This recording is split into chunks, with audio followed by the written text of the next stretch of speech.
Hello and welcome to Friday's 6 o'clock show. And look who it is beside me. Ray Foley is looking particularly dreamy this evening, isn't he? Come on. There's been a big change in a week. Stop it now. Keith Walsh is my TV hubby for the next hour. Please do welcome Keith. Thanks, Maren. Thanks. I am Ray. I just got a new head.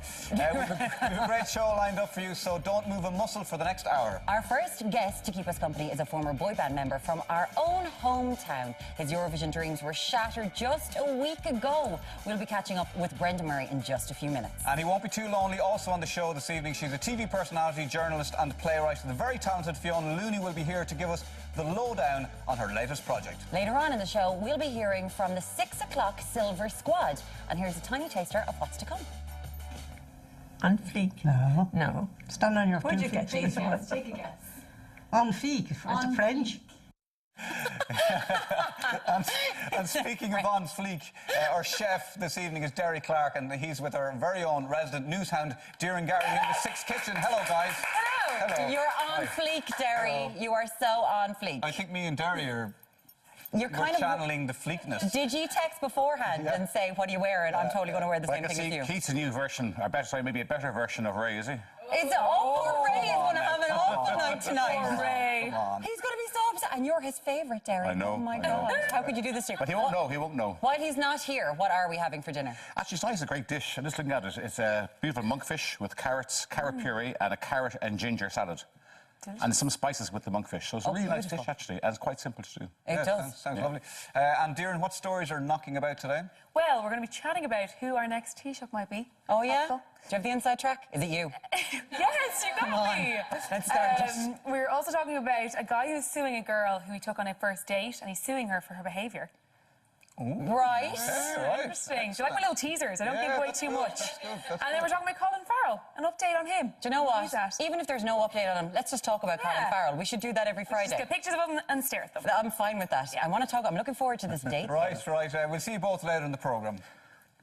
So here in TV3, we got some huge news today. Comedian Al Porter, he is going to be hosting Ireland's version of Blind Date. Yes, it's happening. Do-do, do-do. There we go. Do-do-do. Do-do, do-do. I love that tune. Lucky singletons looking for love are going to be queuing up around the block to answer, what's your name and where do you come from, Chuck? Do you want to try that in a Liverpool accent? Do you want to try it? Come on. What's your name and where do you come from? That is come on. Stella, we got it going on. And where do you come from, Chuck? Oh, that was better. That was a lot better. That was good. I'm hoping to get the R. Graham. You could be the R. Graham, Al. He's doing it right here. This got us thinking about dating disasters, right? Keith, it's Blind Date. Have you had any? Oh, God, I don't want to... Yeah, I was the... You know the way you hear the dating disasters, usually you're talking about the other person, how bad they were on the date. Well, I was the bad person on the date. What did you do? Because I come from a town called Newbridge, and the date was in Dublin. I had some money. I had enough to get a drink, maybe, and something to eat on the date, but I didn't have enough money to get to Dublin. So I had to hitchhike. Sorry, you had enough money for the actual date, but not to get there. Not to get to the date, yeah. Okay, it was not handy, right. It was kind of pre-mobile phone days, so I was hitchhiking from Newbridge to Dublin. I got picked up by a man in a JCB. No, you didn't. I did. You didn't. And I was too polite to turn it down, so I stood, in the cab like this beside him. As he went up the hard shoulder of the dual carriageway. So I was like looking at my watch going... How fast was he going in a JCB? About 30 miles an hour, less, maybe 25 miles an hour. So you arrived... I was 2 hours late. 2 hours? Yeah. And God bless her, she was still there. And this woman is now your wife? Now my wife. Yay! No, that's news to Suzanne, I've got a feeling. It's news to Suzanne that she's your wife. Did you have a second date? No. No. I can completely understand that. Yourself? Yeah, I suppose. I decided to go on Tinder last year, I think. Okay. And my very first... And I was really nervous on my very first date, and I was geared up for it, and I was at home in Limerick with my parents. And I hadn't told Mum I was going on a date, because Mary had been like, oh, this is so exciting. She would have sent me off 2 days beforehand to get ready and get a new face and everything. With food. Yeah, with food to bring on the date. But I came back up to Dublin, and I was really nervous, didn't know what to wear. You know, what do you do on things like this with someone a literal blind date? And about 10 minutes beforehand, my very first Tinder date was like, I'm really sorry, I'm not going to be making it tonight. I'm just going to have to cancel. Something's come up. I was like, oh my God. So I rang my mate, Ed Smith, and I went, right, we're going out tonight because I'm meant to be going on a date. Will you just come in for a little while and pretend as though, you know, I haven't been shattered and ruined and everything? So that's what I did instead. And then I got off Tinder the next day. And the best dates are the nights you go on with people you know already. Do you know what? Isn't he so sweet? It's so different. Ray isn't here. Here on the 6 o'clock show, we want to hear about your worst date stories. The cringier and the more catastrophic, the better. And if you want a chance to be on Blind Date, then you can apply tv3.ie/blind date. What's that again? Sorry, let's go. Sorry, after the show. After the show. Do it after the show, okay? Our favourite story is going to win a snazzy 6 o'clock show apron. And here's how you can get in touch with us. You can get us on WhatsApp 083 360 60 60 or text us by sending the word 6 to 53131 followed by your comment. Pop us an email to 6o'clockshow@tv3.ie or find us on Facebook, Twitter, Instagram and Snapchat under 6 o'clock show. Our first guest to kick off the show is fresh from representing Ireland in the Eurovision. This Galway guy is also a boy band heartthrob. Brendan Murray is here. Hello. Hello, Brendan. Hello. How are you? I'm good. How are you? I'm great. It's been just a week, just less than a week since it all, well, a week since it all happened. Yeah. How are you feeling now? It's weird because the whole thing felt like a movie. I know the movie's over, so. Oh, right, okay, yeah. But no, I'm feeling good. At the time, I was disappointed, but you know, these things happen, and it was a wonderful experience, and I've learned so much in the last few months now. So it's been great. It's been so good. So what kind of stuff did you learn? I learned how to kind of talk better by myself because I was so used to the 5 of the lads with me in the band, Hometown, and you know, just to kind of talk by myself and get into these situations by myself and everything. You know, it was a great learning curve, the whole thing. And yeah, as a person, I've grown as well, and I've grown confidence from the whole thing. Yeah, you learned to do that Academy Award thing as well. You know, when the light is on you and you're smiling. When I'm so happy for them. I'm so happy for them when you really inside want to tear their heads off. Things like that. But when you talk about confidence, were you confident going out? Onto the stage? No, going out to the Eurovision, were you thinking we're going to win this? Yeah, I suppose I was. I didn't know what to expect, really, because like, I've asked people who went for, like, 3 of the backing singers that were with us. They were backing singers previously as well. So one was with Jedward in 2012. Yeah. The other was with Ryan Dolan in 2013. So I asked them, like, what the whole thing was like, and they said you literally can't describe it. It's like a little bubble, like, it's mad. Yeah. And people live on Eurovision. It's crazy. But you know, it's I was confident going into it. Yeah, absolutely. Yeah. I suppose you have to be. And when the whole situation happened, I'm not too sure when you heard about the Norwegian juror, Per Sundes, I think his name was, who had said that Ireland had lost their mind about the song choice, more so than about you, Brendan, by the way. I think it was like the song choice.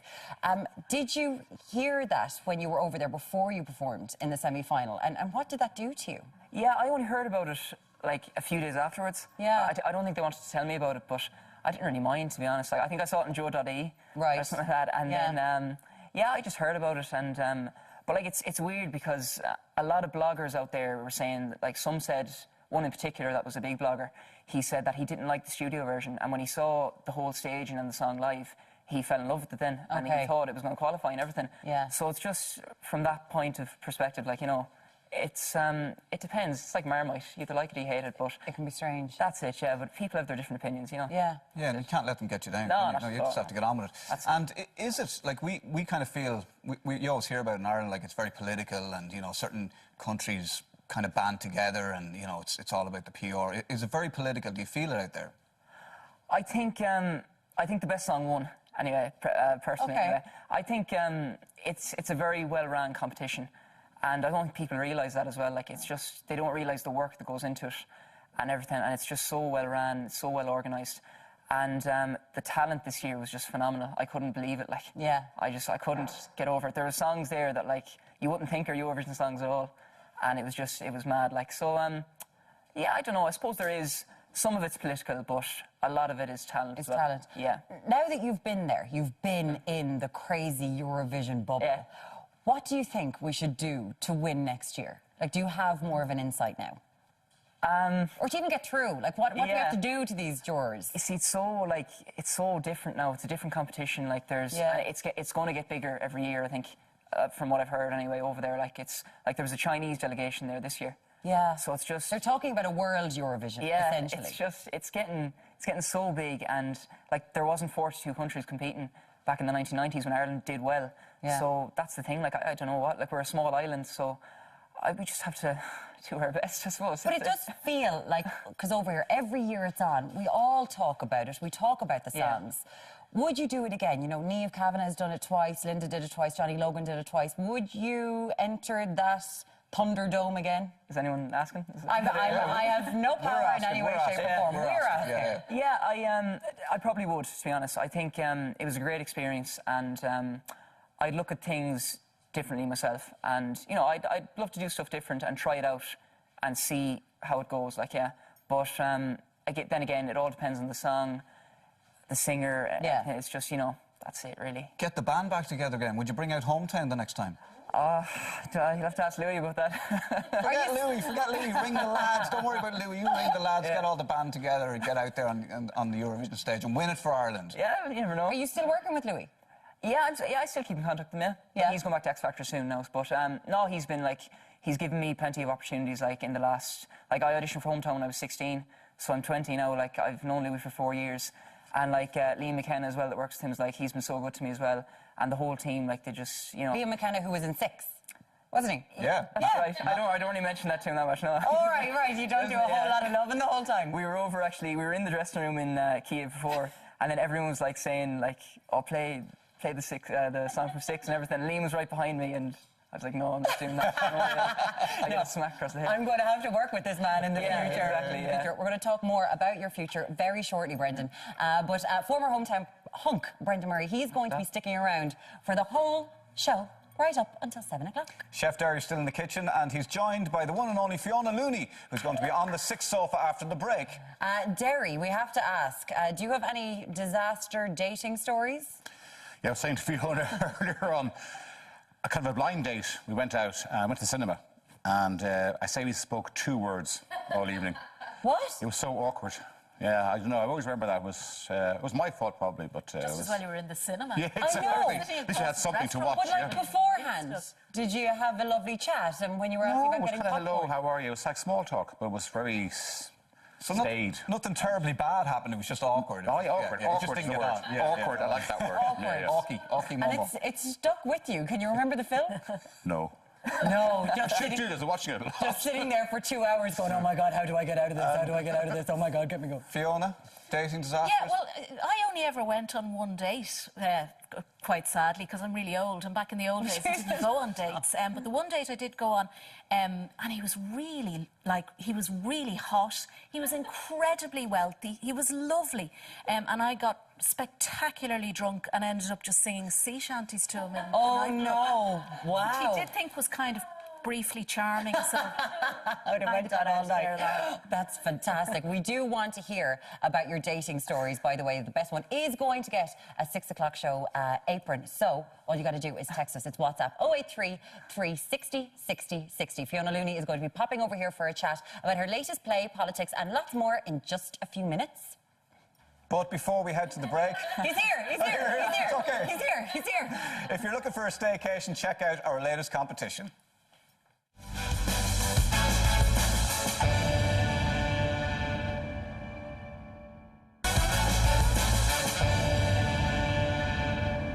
Welcome back to the 6 o'clock show. We're live with you until 7. Singer Brendan Murray is still with us, and we've been chatting about your worst dates ever.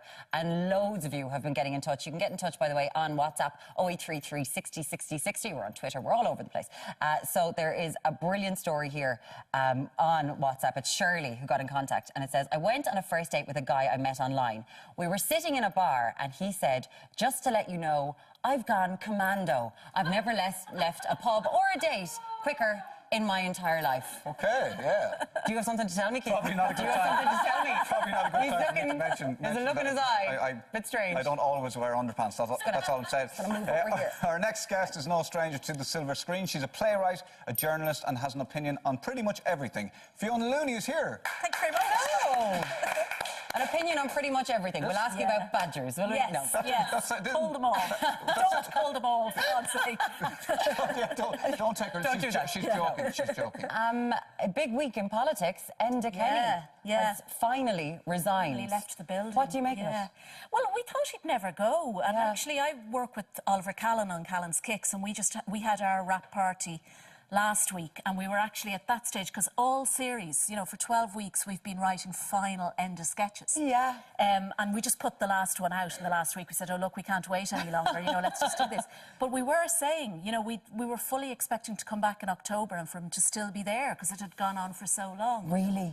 And then when he went really quickly. That was the amazing thing. Like, Oh, it was actually ended up being a surprise. Thing, you know, so... Yeah. I mean, from our point of view, look, he was a long time in the job. I loved writing him, I have to say. I really liked, a couple of years ago, we used to have him with Leo. Funnily enough, we had Leo, used to keep him in a dungeon, because he was so rarely out in public. And because when he went out, he used to say stupid things. So Leo had him in the dungeon of Leinster House, and he didn't kind of realise he was in the dungeon. And that was great fun. And then the last couple of years, we had him with Ringer, as we call him, Michael Ring. So I'll miss that, because it was good fun to write. Well, would you kind of hope that he'll get a job like John Bruton in Europe or heading off to America so that you can keep on writing him? No. No, you're done now. We're done with Enda now, I think. Happy retirement, and he can go off and cycle around Mayo now for the rest of his days. He's done the state some service, you know. Yeah. So, yeah, but I think he's done. He's done. I think we can actually take a look of Oliver doing a bit of Enda here right now. Single people will get an insolvency dating allowance, and the cinema is the perfect place for insolvent dates with our approved list of films such as Castaway, to help you learn how Tom Hanks got along grand with just a fishing rod and a football. There'll be a €7 shifting monthly allowance. This means you'll have to get the shift in after one Jaeger bomb, or else you'll be waiting until June for the next chance. And those who fail to follow these insolvency rules will be sentenced to 6 months in a hospital, personally run by James Riley. He's very good, he's very good. I miss doing him, Riley. Yeah. So, Fiona, the new sketch show is called The Waiting Room. It's called Waiting, actually. It's called Waiting, is it? Yeah, OK, yeah. right, yes. So, Waiting, and it's 22 sketches. Is everybody waiting? Is that the idea? Yeah, I mean, the idea of it was that Billy McGrath from Sideline, who's put together this week of fantastic radio comedy shows. When I say radio comedy, they're all going to be recorded, but they are live comedy shows in the project starting on the 29th of May. The Project Arts Centre, so people can go along and watch you doing you can buy a ticket, and they're not dear. Yeah. And you can go along and watch this. So what I'm doing, Billy wanted me to look at the idea of doing a sketch show, and I came up with the idea of, we wanted to use 3 women, and then I thought, OK, what can link these? And I thought, well, what do women do? Probably a little bit more than men. And I thought, we wait for an awful lot of things. I mean, obviously, everybody waits for buses, but women wait at antenatal clinics, breast check, the Well Woman Centre. You know, I mean, they're not all medical sketches now, don't worry about that. But there's lots of occasions when women wait. And women are great at, in waiting situations, talking to strangers and talking about something completely unrelated to what they're waiting for. So, did you write a character they're all different characters. What about Keith Walsh making a woman wait for 2 hours going on a date? You should write me into it. It's not too late. Feels like that could happen. You'll have to shave. So that's what it is. So that's the premise. So that's kind of the loose connection that everyone is waiting. 22 sketches. I know. When you said that, I kind of went, Jeannie, have I really written 22 sketches? How many? You've got 3 actresses. Yeah. But you've got good ones. They are great. They're really good. We've got Rose Henderson, who's amazing. Fantastic. And actually, the first comedy gig I ever wrote was with Rose 25 years ago. We were just talking about this yesterday. There's Rose. And people will know her. And I love this about Rose. Everyone remembers her from Father Ted. But I decided to put her in this because of the Daniel O'Donnell lads. You know, she's so good. And I'd kind of forgotten how good Rose was. And I love the fact that she kind of, with all due respect to her, she looks like a very sensible mammy. Yes, and then I get to that. put pure filth in her mouth and make her say dreadful things that lovely Rose would never say in real life. Someone who likes saying filth is probably Deirdre O'Kane. You all right with that? Yeah, Deirdre O'Kane, I pretty much can't cross the road without Deirdre O'Kane, so she's in this. She's in pretty much everything I write. She's officially stalking me. Yeah, gotcha. Until she sends the photographs back, she is going to be in everything She's going to get everything. Yeah. That's so handy. And she's great. And like Dee obviously has comedy bones, you know, she has funny bones, and she knows exactly where the humour is, and sometimes she'll find it in, you know, in stuff that I didn't even know was there. And she goes first. And then Katrina Ennis, who I'm loving Katrina Ennis. She's been nominated for Best Actress at the Irish Times Theatre Awards twice. tiny little person. Yeah. Fit her in your pocket. And she's fun. And she's very young and she's wonderful. Good. And she went to the same school as me. So it's the first time in my life I've ever got to actually exercise nepotism. You're brilliant. Yeah. This is a good thing. We're going to be talking more about waiting in just a little while, but it's happening in the Project Art Centre in Dublin on the 31st at 8 p.m. And writer Fiona Looney and singer Brendan Murray, they are staying with us until 7 o'clock for loads more food and a whole lot more fun. Now, our on fleek chef, Derry Clark, and Snapchat star, who's also on fleek, Darren Garrahy, are our 6 kitchen VIPs. Hello, guys. How are you today? Hello, guys. How are we getting now, Derry, I know it's monkfish. What other ingredients do we need? Smells gorgeous. Spices. Yes. I don't know, smells spices on the monkfish. I'm going to pan sear it with carrots, Yep. orange, coriander, ginger. That's the basic ingredients. Yeah, That's beautiful. Yeah. I love the way Derry's already like, oh God, my recipe is so good. It's the nose. It's the aroma. I have got lovely. this. The aroma. Very nice. Good. Darren, we were chatting about dating mishaps on the show because TV3 are going to be showing Ireland's own blind date. What are people saying at home? So, Geraldine on WhatsApp says, I went on a blind date a while ago and we were having a meal in a pub. A local lady came in and I told my date not to speak to her as she is the town gossip. He later introduced me to her as his aunt. Oh, no. Oh, that is fantastic. Okay. Oh, God. Darren's going to be over here after the break, filling us in on a man who's suing a woman for being a bad date and the gender pay gap in Tinseltown. Yes, there were some gremlins in the system a little bit earlier on, and we didn't get to play our competition. But if you do fancy a lovely staycation, check this out.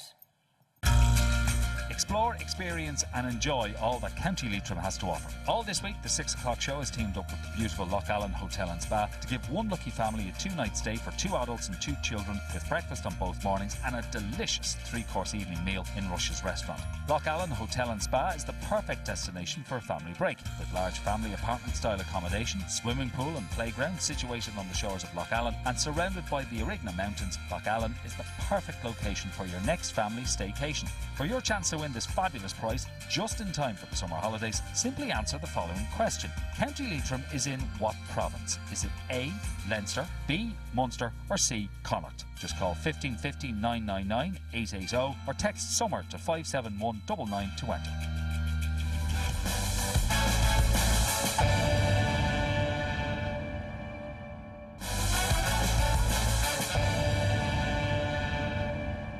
Welcome back to the 6 o'clock show. We're live with you until 7. Singer Brendan Murray and journalist Fiona Looney. They're staying with us for the entire show. It's Friday, which means the 6 o'clock show's resident news junkie, Darren Garrahy, is here. Hello, Darren. Hello. Hi. She's hooked up to the news at all times. Ready to go. Finger on the pulse. Of course, we're all talking this week about the fact there is going to be a new leader of the country. Yes. Leo Varadkar and Simon Coveney, is it? Actually. So, yeah, the Sun have done a pretty funny thing. They called it Splinter is Coming, so it's obviously a play on Game of Thrones. Do you guys know Game of Thrones? Mm-hmm. Watch it? Yeah. And they did this really cool image of obviously Leo and Simon Coveney.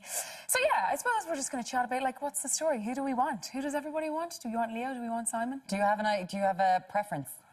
There they are there. The Splinter is coming between the two.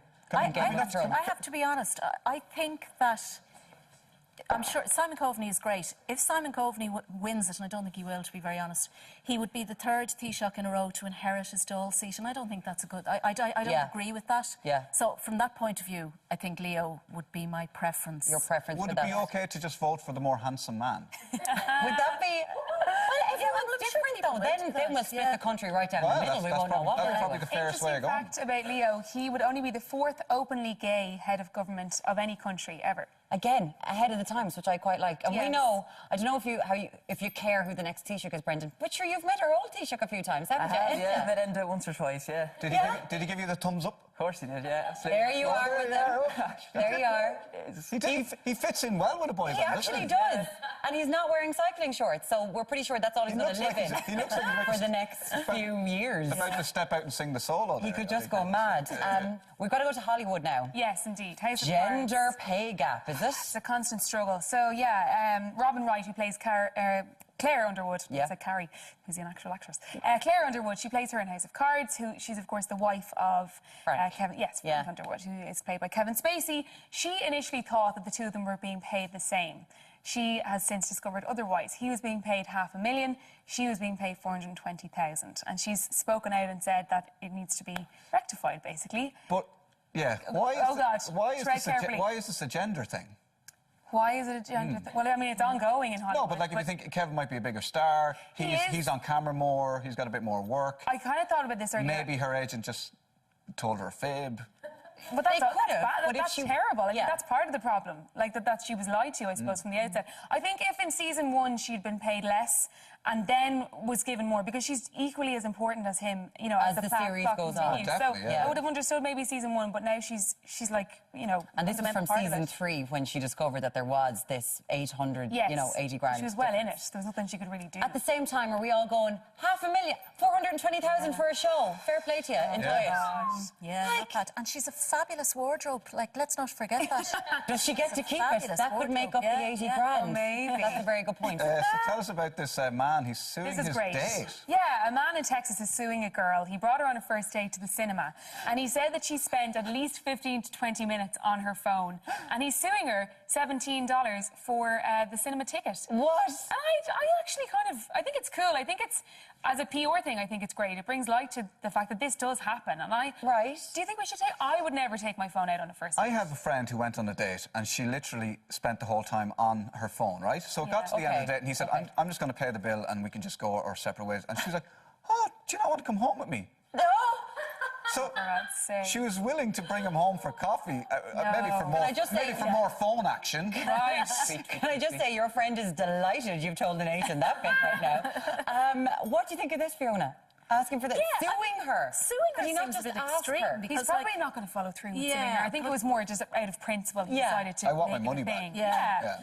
I think on a first date, toilet breaks are the time for your phone. Don't go on the phone face to face. Yeah, but then you'll be in the toilet for half an hour.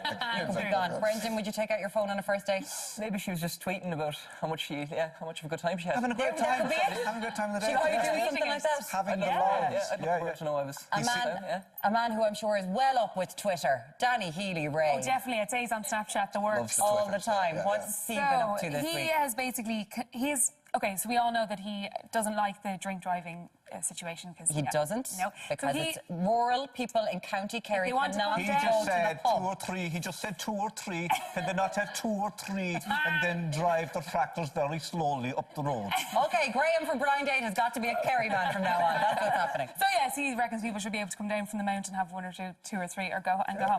He has said that having a large meal has a similar effect on the body as...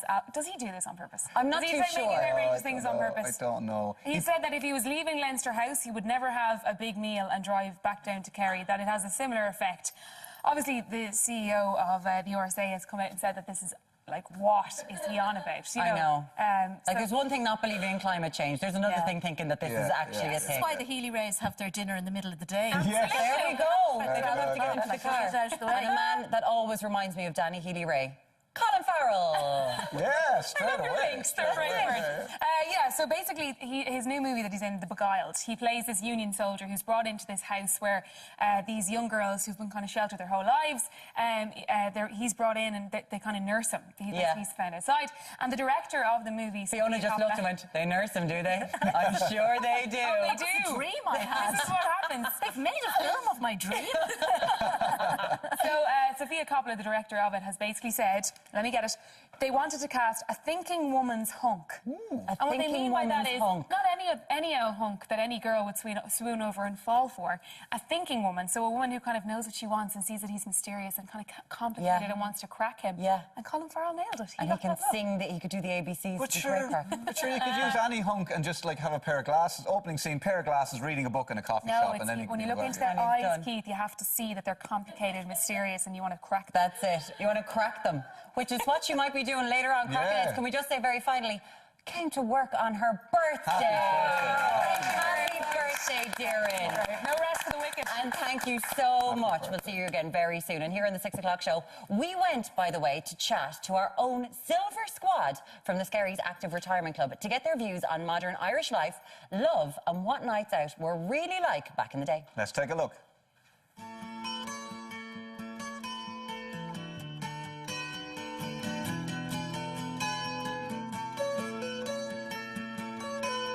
You got your bike and you cycled out to Bray and you tried to get a fella. No, you could get a fella for us. Yeah, oh yeah. Well, I could do without them. I was in those days you couldn't rush and go around all the dances to Red Island here in Skerries, and you know, we had a great time going, you know. And there was no drink. Alcohol has spoiled things. You know, just imagine you could go into a dance hall and no drink served all night, and then cycle home by 1 o'clock in the morning, maybe 2. Cycle. I was in Dublin, of course, so I went around the ballrooms, you know, the Olympic. The Balalaika was over the north side. Yeah, there was a good few, and the big bands, fabulous, fabulous. I danced until I had to stop a few years ago. Ballroom dancing is lovely. The girls were on one side and the men's were on the other, and they all dived across hoping they'd dive for you, you know. You run past you might be left. Very little makeup, maybe a bit of lipstick. No, that's all. And I used to have to put that on when I go outside. Would your mum not let you? Daddy wouldn't, no, no. An awful lot. I loved the Ireland when I was young. But today there's so much crime and it's changed so much. Like when I was about 16, there was a man killed in Swords. I mean, that's 1956. And I thought that was dreadful. No. Yeah. I mean, every maybe day 2 on times the a news. day you'll hear something, you know. So I think it's appalling now. It's nothing like. Years ago, people were much happier. That's my opinion on it, you know. And we hadn't a lot, like. There are a lot of things that I feel now it was better. For instance, like sex outside marriage. I think it was better. Yeah. Because it happens, you meet somebody when you're very young. If they even left it for a couple of years, but they meet someone young and they probably have sex, and then they meet someone else, then that's broken off, and then I don't really agree with that myself, you know. When I was here, when you got married, you couldn't continue your job. Yeah, if you were in the civil service or anywhere, you had to leave immediately. My parents, I've never heard them saying I love you, where my children say it and my grandchildren say it. Yeah. And I say it to them. Yeah. But years ago, parents didn't do that, like, you know. Minister for Finance definitely should be a woman, shouldn't she? Yeah. They're all talking the one thing in different ways, you know. That's they all have their own agenda. Yeah. Because I was brought up in a Fianna Fáil household. We had visits from Devilier. Well, I mean, he went around Lusk, went around the village. Yeah, yeah. That's good. And my father was so, whether it was cool, and I remember this big tall man with glasses, you know. Yeah, I was young, you know. Yeah. Yeah, he came to Lusk, yeah. Well, it was nothing then, you know, it wasn't a big deal. I'd like to be more educated than I am now. And as you say, learn computers and learn... I'd love to have been a ballerina. Oh, yeah. Yeah, I would ballet love, too. but it would be out of my reach because you'd have needed money to do that kind of thing. I had a good voice when I was young, and I should have, and that's what I say to the kids too. If there's something you want to do, do it. Yeah. I would have liked to make it a career. And in hindsight, I'm not a very good dancer now anyway. What? Kim Yeah. Kardashian? No. I don't know the Kardashians. How could you? No. The name, it does click all- something. A family kind of all teeth and Yeah, yeah, what they're inside. probably. You know, all this. Is she a film star? Yes, she's a millionairess. I think I did though. I think only today on my phone I saw something. I didn't. Oh, but I can't remember. No, I was handed a note over there and it was about somebody, about robbery.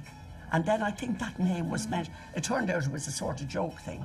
That's the only thing I remember, so. What? On fleek? On fleek. On fleek? On fleek. No. No. Stand on your Where'd two you get feet. these Take a from? guess, take a guess. On feet. It's On French. On fleek. On fleek. Feek and feek. Spell that. On and then F-L-E-E-K. Oh, I don't know. On fleet. On fleet. Spell it. On fleek. On fleek.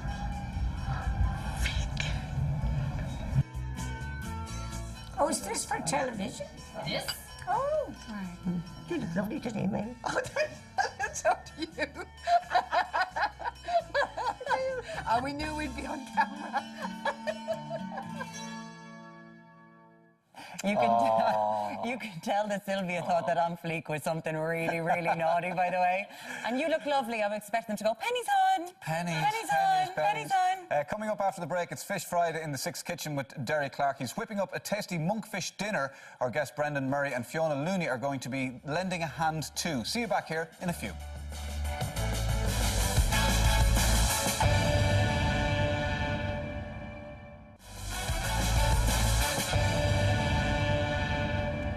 Welcome back. You're watching the 6 o'clock show, and we are live until 7 o'clock. Singer Brendan Murray and Fiona Looney are here to help us out.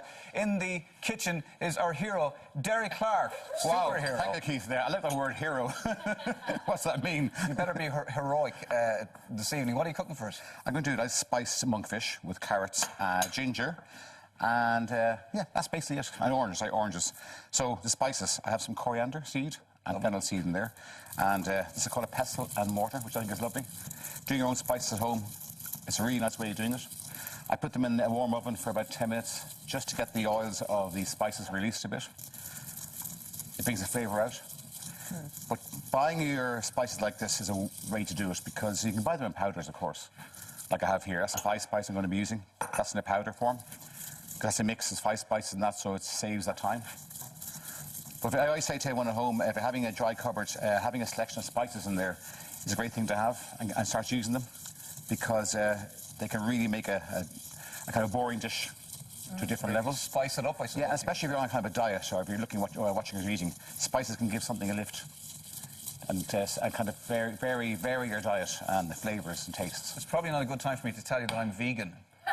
Right. Well, vegan's okay, yeah. But the reason I'm saying it is because it's the spices that save me every day. Well, there you go, yeah. But I like the idea of putting the coriander in the oven. And can you do that with other spices as well? Or? Oh, of course you could. Yeah. I mean, you could do this with curry spices, Asian spices, any kind of spice. Moroccan spices would be fine with this.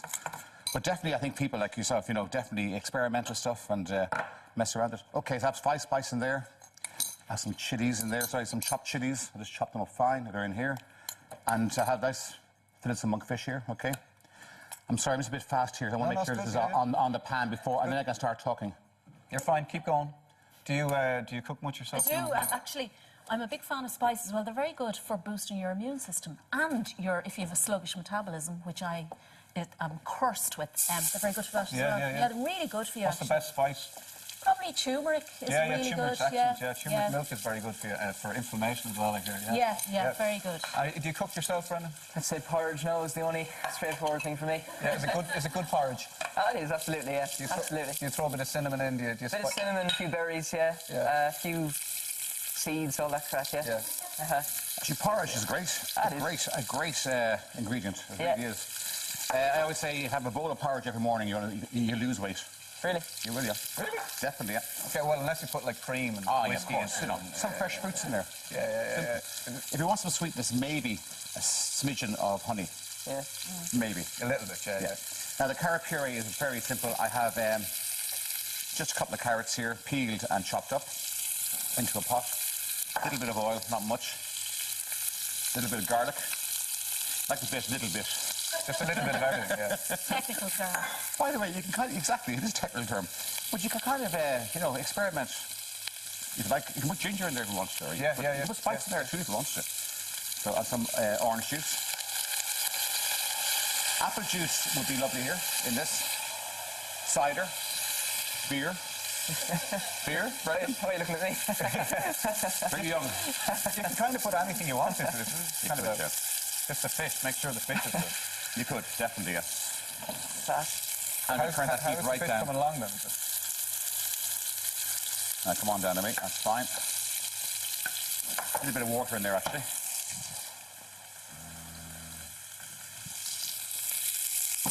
Most purees, vegetable purees, are done like this. So we turn it down low. And I want this to simmer for about 20 minutes, half an hour, till the carrots are really tender. And then we liquidize it. But don't liquidize the whole thing.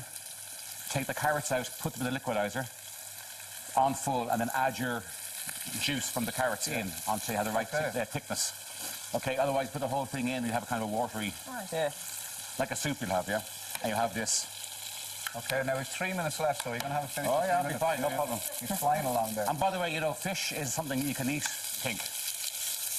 I mean, people have sushi, yes? I've never a problem with that. Oh, no, yeah, you can have a little bit pink in the middle. And would this work just as well with like hake or any white fish? Because monkfish is very robust, isn't it? Any fish would do for this. Yeah. Any fish. Funny enough, monkfish is one of my least favourite fish.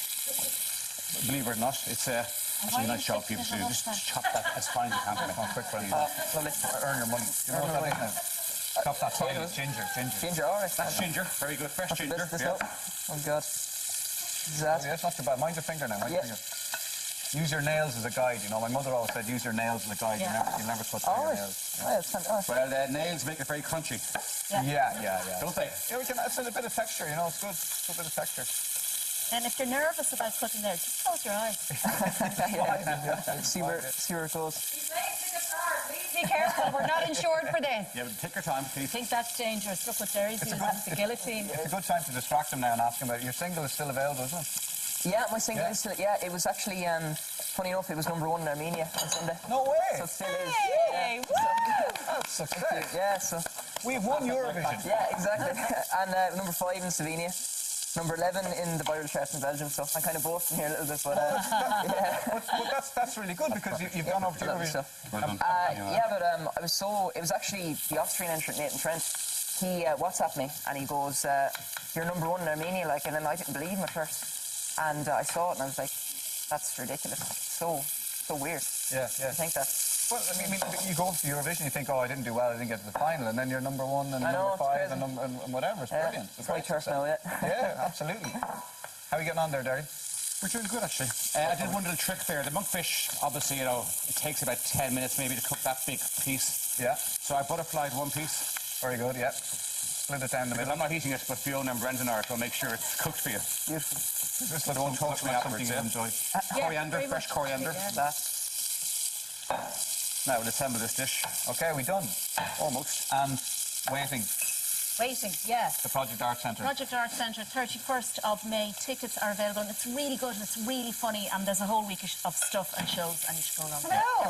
And 3 of the funniest actresses around. I just say, it was so smooth a minute ago. Brendan had done all the chopping of the ginger, and you were having a chat. Derry took it away and re-chopped it over there in the corner by himself. Smooth! So unbelievably smooth. I've got some messages that have been coming in, and Caroline is on Twitter. If you could collaborate with any artist or artists in the world, Brendan, who would it be? That's a good question. We've seen you go viral with your Britney Spears. Yeah, that's right. When you were over in Kiev. Would you like to do something with her? Absolutely, yeah. I'd love to... You wouldn't say no. No, I wouldn't say no, not at all. Yeah, I'd love to do because I do an acoustic version of Hit Me Baby One More Time. So I'd love, that would be something cool, I think, to do that with her. Britney, if you're watching, I know she likes the 6 o'clock show. If you're watching, get in touch. You know where to find me. If you are watching Derry. Oh, look. Just before the end, you get to play it up. Nice and fresh. It looks so beautiful. Oh my God, it's absolutely gorgeous. We want you to be able to try this. 7 minutes, 8 minutes, so you can do it. It was very good. And that was it. And the colours. Yeah, the colours are great. Yeah, the first time I ever did... The slow part of that dish was making the puree. You know, that takes time. But that can be made the day before. First time I ever did monkfish, it was in the grill, and it was here, and the next thing it was here. I kind of killed it, Perhaps I would know, because it could have been frozen, maybe. I didn't think... Anyway, it probably was, knowing me. That's all we have time for, folks. So I want to say a big thanks to our guests, Brendan Murray, Fiona Looney, Derry Clark and Kieran Gary. Amazing. Join me and Martin on Monday when we'll be joined by legendary broadcaster Ronan Collins and some of the stars from Disney's smash hit programme, The Lodge. Plus, the Happy Pair Boys, they're going to be cooking up a storm. Have a great weekend. Bye-bye. Bye-bye.